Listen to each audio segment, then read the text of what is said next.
할렐루야. 사랑하는 대강의 가족 여러분, 오늘 하루도 하나님의 말씀과 동행하는 삶이 되길 소망합니다. 오늘 함께 나눌 하나님의 말씀은 로마서 13장 8절에서 10절 말씀입니다. 피차 사랑의 빛 외에는 아무에게든지 아무 빛도 지지 말라. 남을 사랑하는 자는 율법을 다 이루었느니라.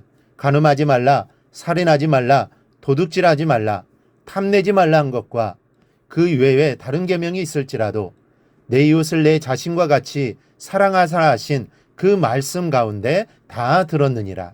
사랑은 이웃에게 악을 행하지 아니하나니 그러므로 사랑은 율법의 완성이니라. 아멘. 사람이 행복하지 못한 것은 죄 때문입니다. 죄는 사람의 평안을 빼앗아가고 순전한 기쁨을 도적질해 갑니다. 그리고 사람이 죄를 짓는 것은 사랑이 없기 때문입니다. 사람이 진실로 하나님과 이웃을 사랑한다면 결코 죄를 범할 수는 없는 것입니다. 왜냐하면 하나님이 우리가 이렇게 살아가기를 원하시기 때문입니다. 이 사랑하는 연인들은 상대방이 좋아하는 것을 합니다. 싫어하는 것을 하지 않습니다. 왜냐하면 정말 사랑하기 때문이죠. 사랑의 힘이 그렇게 하는 것입니다. 그래서 담배도 끊고 술도 끊습니다. 우리가 하나님을 사랑한다면 우리도 하나님이 좋아하시는 것을 하게 될 것입니다.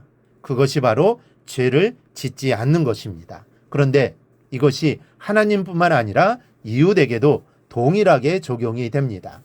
오늘 본문에서 바울은 아주 분명하게 말합니다. 사랑은 이웃에게 악을 행하지 아니하나니 그러므로 사랑은 율법의 완성이니라. 진심으로 사랑한다면 간음할 수 없고 도적질할 수 없고 남의 것을 탐낼 수 없다는 것이죠. 더구나 사람을 죽이는 살인은 생각조차도 할 수 없습니다. 그래서 이렇게 말씀합니다. 그 이외에 다른 계명이 있을지라도 내 이웃을 내 자신과 같이 사랑하라 하신 그 말씀 가운데 다 들었느니라. 사랑하기만 하면 죄를 범할 수 없고 사랑할 수만 있으면 그 안에 모든 것이 다 들어있다는 말씀입니다. 그러나 중요한 것은 우리에게 남을 사랑할 수 있는 능력이 턱없이 모자란다는 사실입니다. 그러면 어떻게 해야 사랑의 능력으로 살아갈 수 있을까요? 첫째는 사랑에 빚진 것으로 생각하는 것입니다.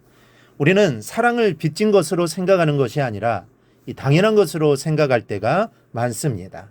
어머니의 사랑, 또 아버지의 사랑, 남편의 사랑, 아내의 사랑, 친구의 사랑, 또 형제의 사랑, 이런 사랑을 받을 때마다 당연한 것으로 여겨버리고 맙니다. 오히려 받은 사랑이 더 많은데도 사랑이 조금 부족하다 싶으면 마음에 불만을 가지고 또 불평을 늘어놓습니다. 그러나 우리는 사랑의 빚을 진 사람들입니다. 우리는 무한한 하나님의 사랑을 받고 살아가고 있습니다. 내가 가진 모든 것이 나를 사랑하신다는 단 한 가지 이유만으로 하나님께서 값없이 주신 것들입니다. 생명도 주셨고 재능도 주셨습니다.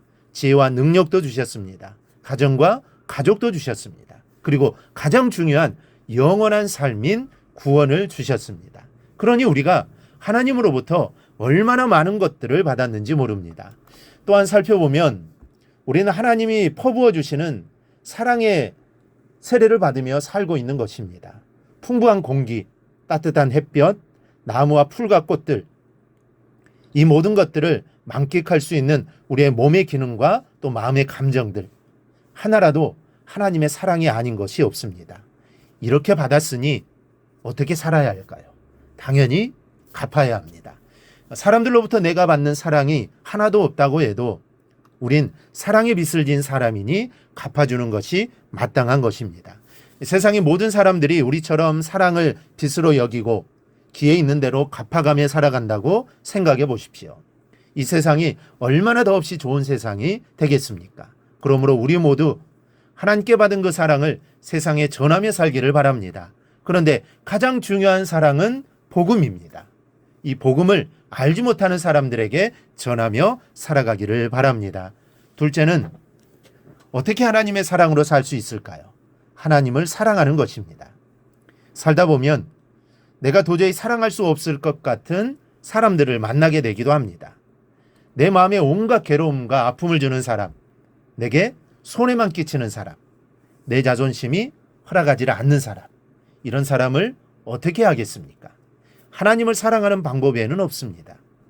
남녀가 서로 만나 사랑하다가 결혼하게 되면 서로 닮아갑니다. 식성도 닮아가고 취향도 닮아가고 성격도 서로 동화되는 부분이 많습니다. 그러다 보면 얼굴까지도 닮아갑니다. 사랑하는 사람이 좋아하는 것은 좋아하게 됩니다. 여러분, 이것이 사랑을 완성하는 비결입니다. 사랑하면서도 식성이 닮아가지 않으면 고민거리입니다. 취향이 같아지지 않으면 재미도 없고 성격이 동화되지 않으면 부부싸움이 많아집니다. 사랑을 완성하는 길은 하나님을 사랑하는 것입니다. 하나님을 진심으로 사랑하노라면 하나님 때문에 하나님께서 기뻐하시는 것을 기뻐하게 되고 사랑하시는 것까지 자연스럽게 사랑하게 됩니다. 그래서 내가 별로 좋아하지 않는 사람일지라도 하나님이 그 사람까지도 사랑하신다는 사실을 알게 되면 하나님이 그를 사랑하시기 때문에 결국에는 나도 그 사람을 사랑하게 되는 것입니다. 여러분, 내 마음속에 싫어하는 사람이 있습니까? 도저히 저런 사람은 사랑할 수 없다라고 생각하는 사람이 있습니까? 누구나 그럴 수 있습니다. 그러나 그 사람을 하나님은 사랑하고 계시다는 사실을 인정해야 합니다. 그리고 나도 그 사람을 사랑해야 합니다. 그래야 하나님이 기뻐하십니다. 여러분, 사랑은 모든 사람에게 어렵습니다. 그러나 불가능한 것은 아닙니다. 단지 어려울 뿐입니다.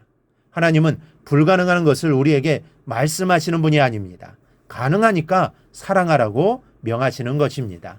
이 사랑의 능력을 오늘 하루 기도 제목으로 삼기를 바랍니다. 모든 사람을 사랑하게 하여 주옵소서. 내가 정말 싫어하는 사람도 사랑할 수 있는 마음을 허락하여 주옵소서. 그리하여 사랑하며 살게 하옵소서. 이렇게 기도하여 도저히 사랑할 수 없는 사람도 사랑하며 살기를 바랍니다. 그렇게 해야 하는 이유는 하나님이 우리를 사랑하시기 때문입니다. 하나님의 사랑을 기억하고 모든 사람을 사랑하며 꼭 살아가기를 주님의 이름으로 축원합니다. 오늘 묵상한 말씀을 굳게 잡고 삶으로 실천하며 살아내는 대강의 모든 성도들이 되기를 축복합니다.